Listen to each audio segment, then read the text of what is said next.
Ele diz aqui: boa noite, mestres. Viram a polêmica do Dogma? Sim. Uma farsa. As meninas mudam e o público não sabe. Sim, eu sei, e não só isso. Eu conheço o dono da banda, que é um uruguaio, inclusive. Desde o princípio, ele montou a banda com esse projeto, pensando assim. E pelo que eu sei, todas as meninas sabiam.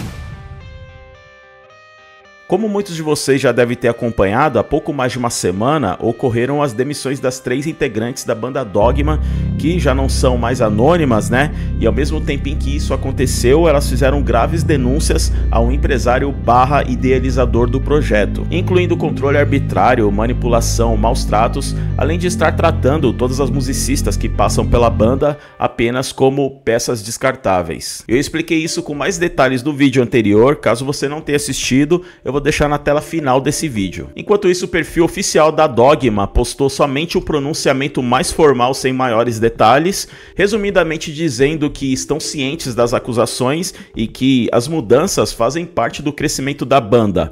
Ponto. Não falaram mais nada. Mas até então as acusações das integrantes, principalmente as mais graves, né, como a de manipulação e maus tratos, estavam apenas no campo das suposições, já que elas não detalharam exatamente do que se tratava. Mais recentemente, a guitarrista Patrick Griffith, que era Russalka, né, postou mais um novo pronunciamento com maiores detalhes sobre a sua saída. E essa nova nota revelou muito mais coisas a respeito dessas acusações. O pronunciamento que ela postou é gigante, tá? Então, para o vídeo não ficar muito longo, eu vou falar sobre ele de forma mais resumida. Basicamente, ela disse que no início se apaixonou pelo projeto, se entregou de corpo e alma ao personagem da Russalka, da qual ela se identificou bastante, e sempre fez muito mais pela banda do que simplesmente estar em cima do palco tocando, como contribuindo com novas ideias e até mesmo ajudando nas vendas de merchandise da banda. Mas isso começou a mudar quando ela foi barrada nos Estados Unidos, né, já que o Dogma iria fazer uma turnê lá, que acabou sendo adiada por causa de um problema do visto dela. Ao invés de ela estar com visto de trabalho, ela estava com visto de turista. Mas é bom a gente deixar claro que isso daí não é culpa dela, tá? Segundo o perfil oficial do fã-clube, isso aí é uma manobra do empresário pro visto sair mais barato, e parece que ele fez isso com todas as integrantes. Ou seja, foi uma conduta totalmente responsável para que assim ele tivesse menos gastos. E por conta disso, a Russalka, ou melhor, a Patrick Griffith, acabou sendo barrada nos Estados Unidos. Inclusive, ela ressalta que foi uma experiência bem traumática, porque ela ficou detida na imigração por aproximadamente 48 horas. E segundo ela, tinha mais uma outra mulher, né, que estava junto com ela, que seria a nova cantora do Dogma. Ou seja, aparentemente a Gracie Jane, né, que interpretava a Lilith, já havia sido dispensada da banda. Mas enfim, para resumir, elas foram interrogadas, né, ela e essa nova cantora, e após isso elas foram mandadas de volta para casa. E ela ainda disse que depois disso, a gestão da banda ainda teve a cara de pau de mandar uma mensagem para ela, dizendo que tinham arrumado uma substituta para o posto dela para fazer shows nos Estados Unidos e se ela podia ensinar as músicas a essa nova integrante. É brincadeira. E uma coisa que ela disse que me chamou bastante atenção nesse relato é que após a turnê europeia ela recebeu somente 100 euros. Só que ela não deixou claro se foi 100 euros pela turnê inteira ou se foi por cada show. Eu imagino que seja por show, né? Porque não faria sentido nenhum ser esse valor pela turnê inteira. Eu acho que ninguém em sã consciência aceitaria, né? Eu não sabia que ele pagava $100, não sei se é verdade, sim ou não, mas vou te falar uma coisa. Se você pagava $100 e as meninas tiveram mais de 2 anos, é porque elas aceitavam desde o princípio que fosse $100. Ou seja, se não, já teriam saído. E já entrando mais essa questão dos maus tratos aí que elas denunciaram, né?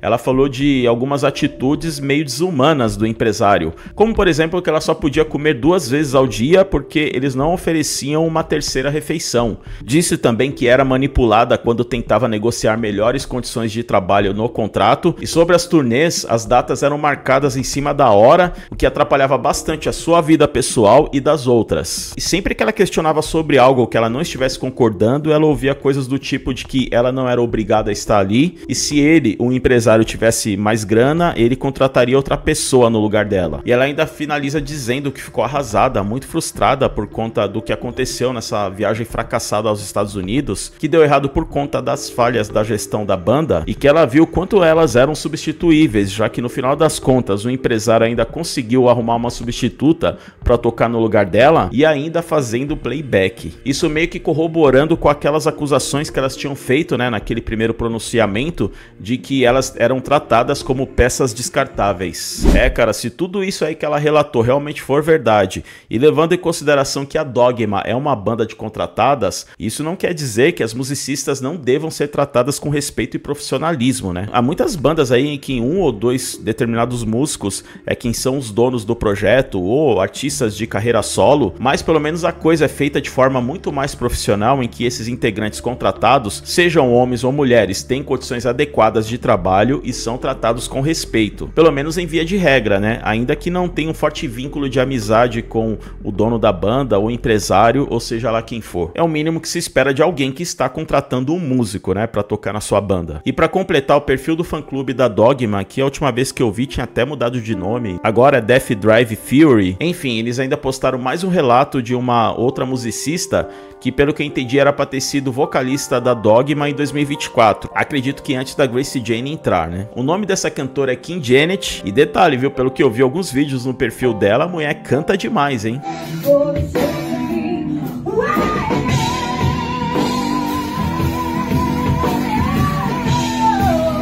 Ela falou que o que incomodou ela é justamente o controle da banda sobre as integrantes e que o anonimato é até uma forma de calar essas meninas sob ameaça de processo, o que não condiz com os princípios da Dogma de liberdade, autenticidade, expressão e sobre a experiência dela, né, enquanto ela esteve em contato com a gestão da banda, quando ela estava negociando com os caras. Ela relata que já tinha passado pela fase das audições e que já tinha sido escolhida como a nova vocalista da Dogma e ela já estava prestes a viajar para assinar com a banda, mas quando ela leu o contrato, ela viu algumas coisas estranhas e achou melhor mostrar para o advogado dela, que segundo ele era praticamente um contrato de trabalho escravo, além do que a remuneração realmente era de $100 por show, que é a mesma que a guitarrista que iria entrar para substituir a Patrick Griffith iria receber se caso ela tivesse aceitado, que inclusive eu falei sobre isso no outro vídeo. Ou seja, parece que a gestão da banda, ou o empresário mais precisamente falando, tem o mesmo modus operandi com todas as integrantes que já passaram pela banda